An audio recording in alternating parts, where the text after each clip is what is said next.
What's going on, guys? Welcome to Everything Always. My name's Michael Roman, aka All Fires. Every day we're getting closer and closer to the drop of Deadpool and Wolverine officially in trailers, and Marvel Studios keeps doing more fan events where they're screening the first 35 to 40 minutes of the film, including yesterday where major media outlets like IGN have started to see said footage, and everybody's saying it's absolutely amazing. In the meantime, though, we're going to turn from the official stuff to double industry insider updates yesterday about the same thing, corroborating each other, both trusted sources talking about new details for Deadpool and Wolverine's post-credit scene. Of course, we'll issue the normal spoiler warning, we'll go over what both of them said, and how this differs greatly from the rumors we were hearing about said post-credit scene just a month ago. We'll break it all down, but first I want to tell you about the sponsor of today's video. Now guys, most of you are familiar from the channel here at Everything Always, but when I'm not busy making Marvel content, I'm actually with my band All Fires, either on tour or in the studio recording a new song. And because music is such a huge part of my life, my earphones matter. When I listen to music, I want it to sound good, and that's why I'm so happy I've paired with the sponsor of today's video, Raycon earbuds. Now if you're not familiar with their everyday earbuds, or maybe you're looking to pick up a second pair because they're that good, they have a ton of features that I've absolutely fallen in love with. One is their wide variety of colors. Here I am in the studio listening back to a mix with my purple pair with a concrete case, but also for when I travel I have a sunset case so it's easy to see it in my bag, it doesn't get lost. Another huge feature they have is multi-point connectivity. How annoying is it, guys, when you can only connect to one device on Bluetooth? They can connect to multiple devices, which is key when I'm listening around the house to podcasts or even back to videos here at the channel. Another new feature they just added, which is absolutely huge to me, is you get 90 minutes of time on just a 10-minute charge, which really comes in clutch for me because I'm not always the best about remembering to charge my headphones, but let's say I need to take the dogs for a walk. I know I'll only need about 10 minutes to charge them, then we're ready to hit the trails. So go ahead and click the link down in the description or go to buyraycon.com/everythingalways to get 15% off your Raycon purchase plus free shipping. Again, that's buyraycon.com/everythingalways, or simply click the link down in the description for 15% off and free shipping and get your hands on some everyday earbuds today. Okay, so while I know this doesn't apply to many of you who click on my videos daily and already know what to expect from this content, major spoiler warning: if you want to go into the unknown not known, if you don't want to know the details for the Deadpool and Wolverine post-credit scenes, it definitely begs the question as to why you clicked on this video. Either way, now is the time to back out because we're going to talk about what got revealed yesterday. Now, the first industry insider update was Cryptic HD Quality. You guys can follow him at 4K Qual over on Twitter. This guy's a trusted source, has an impeccable track record, and sometimes even is able to rip and post trailer clips before Marvel posts them themselves. And yesterday on Twitter, he revealed that Deadpool and Wolverine only has one post-credit scene. Then we got a follow-up from none other than industry insider Daniel Rickman. You guys can follow him over on Twitter at RPK News, and as I often say, he is the most trusted when it comes to Marvel scoops. This was his follow-up details about said post-credit scene. Quote, Deadpool and Wolverine has one post-credit scene, and that it's a joke. And also during the rolling credits, there is a behind-the-scenes real thing from the cinematic X-Men related stuff through the years with some talking heads. And by talking heads, he can either be referring to some of the legacy actors talking about what it means to come back, reprise their roles, and X-Men stuff, or it literally could just be some of the top brass at Marvel Studios, Kevin Feige, other people who were involved behind the camera with the production of those X-Men. I think either of them are likely, and remember, Sean Levy promised early on that this was a love letter to those old Fox X-Men movies. They're making good on that by including something as a behind-the-scenes reel. But let's rewind just a second. Did Daniel RPK really say that there's only one post-credit scene and that it's a joke? That's exactly what he said. Quote, has one post-credit scene that is a joke. Now, that doesn't mean that it doesn't have a huge reveal or something really awesome, but let's rewind the clock about a month ago.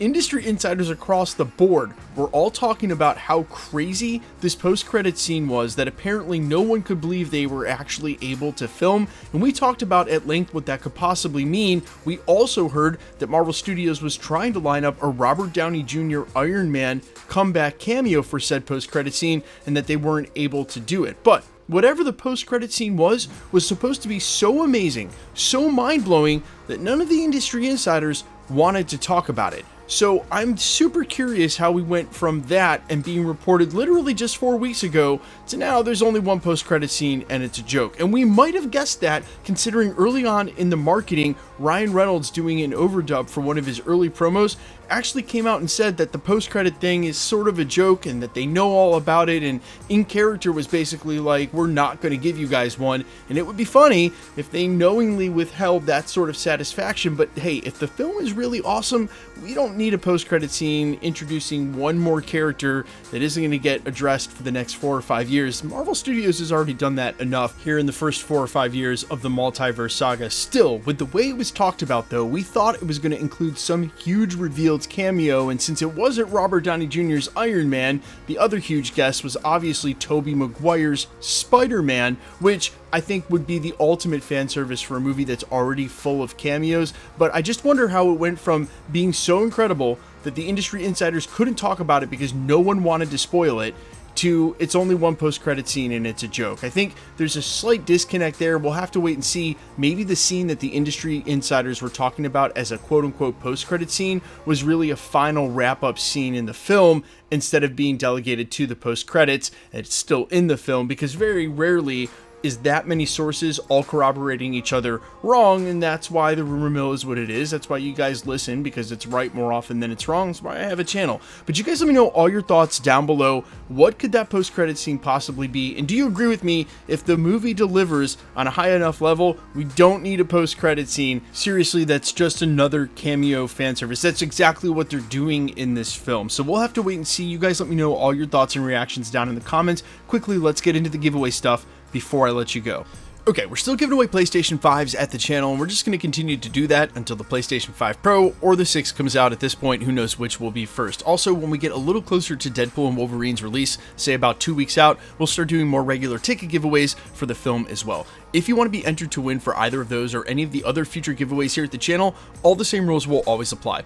Hit the subscribe button because you need to be a subscriber, then leave a comment down below. Because it's truly random, the more videos that you comment on here at the channel, the better chance you have of winning. Please remember that only winners will be announced when there is one, with the comment shown on screen and live with my voice announcing that winner. So if you should get a comment on my YouTube channel, really any YouTube channel, any platform, with someone claiming you've won a prize, please remember that anybody can take a content creator's photo, make a new profile, use that photo, claim you've won a prize, and it's all just a scam to get you to pay for shipping. No content creator will ever ask you to DM them on a third-party app like Telegram or WhatsApp. No content creator, point blank, will ever ask you to pay for shipping. So if this should happen to you, although they've left us alone for the last year or two here at my channel, they've been attacking some of my friends' channels in this little corner of YouTube. So if you should get a comment like this somewhere, please report it to YouTube. YouTube is very fast and thorough about deleting and suspending those accounts. And then not only have you deleted that comment for you and other people on that channel, but you've deleted that comment across all of YouTube wherever they've spammed that. You are doing such a community service and really helping everybody out beyond just the content creator who's getting spammed. So if you should get a comment, remember, report it to YouTube. The best way to keep up with the content here at the channel has always been to hit the notification bell with all notifications turned on. And as always, if you liked today's video, I'd appreciate it if you'd hit the like button. My name's Michael Roman. You can find me in a couple of places, Instagram and Twitter at IamFires. You can also find me on Spotify, YouTube, Amazon, Apple, iTunes, wherever you listen to original music under the name Allfires. And while I would sincerely appreciate you guys checking my music out, thanks to those who already have, thanks for your support here at the channel. Stick around, we'll be posting again real soon.